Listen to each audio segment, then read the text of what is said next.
den her video viser jeg lige, hvordan du gør stolpen færdig. Det er vigtigt, når du skal sy stiklingen her på stolpen, at på den her over, hvor jeg har knaphullerne, der kommer det her sømrum ind i stolpen.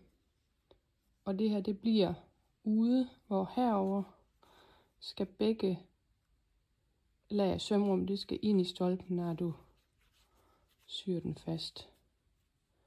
Der. Først starter du lige med at folde underkanten af stolpen op. Jeg synes, det er pænt, hvis du starter med at folde siderne ind.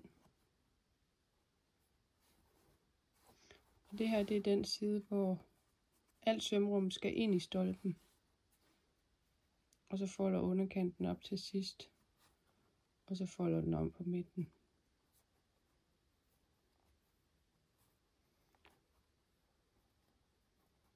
Sådan der. Og du kan med fordel lige starte med at sy herfra hen, og så dreje stoffet, og så sy op. Så den lige bliver helt lukket her.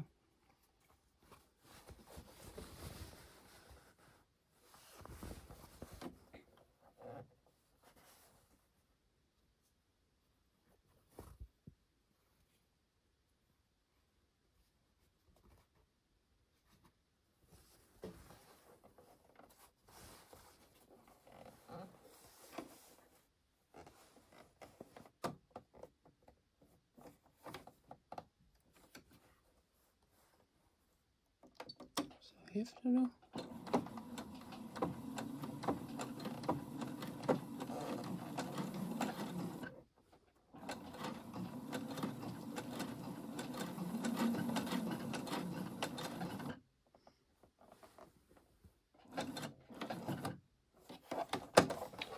Og drejer den op.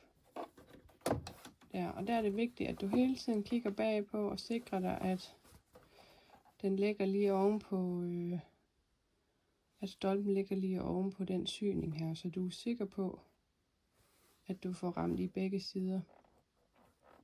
Altså både forfra og bagpå. Ellers så skal du til at sy fast i hånden bagefter. Og du kan også lige lade den stikke lidt længere ind her bag på stolpen, lige lidt længere ind på den her side, så du ligesom kan mærke, at der lige er 1 millimeter her for fat i, så er du helt sikker på, at du får fat i begge sider af stolpen.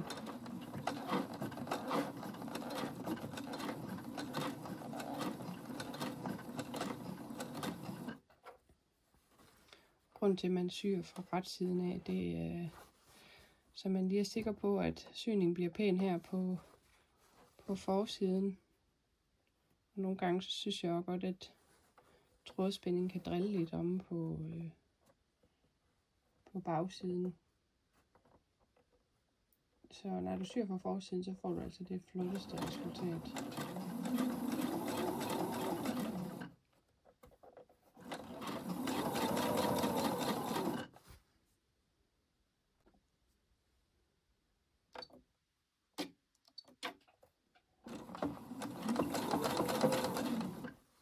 Og når du kom til den side med knaphullerne, kan lige se dig der, så er det vigtigt, at sømrummet med skråbåndet, altså at sømmen er flækket her, så det kun er den ene søm, der kommer ind i stolpen, og sømmen med skråbåndet ligger ligesom synlig ude i skjorten.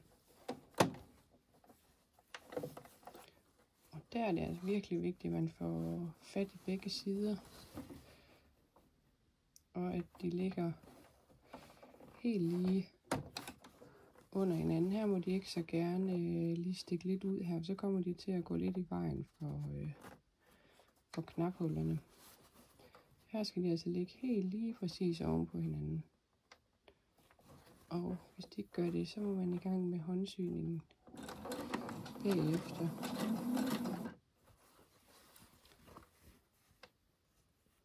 For at sikre, at det ligger som det skal over det hele.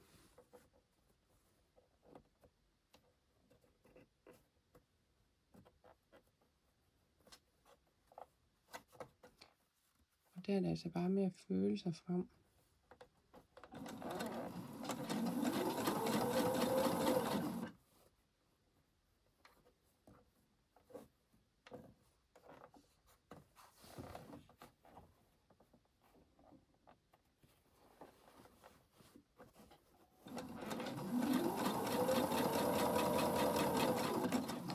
Men så kører du bare ned og hen og lukker den ned i bunden, ligesom du gjorde på den anden.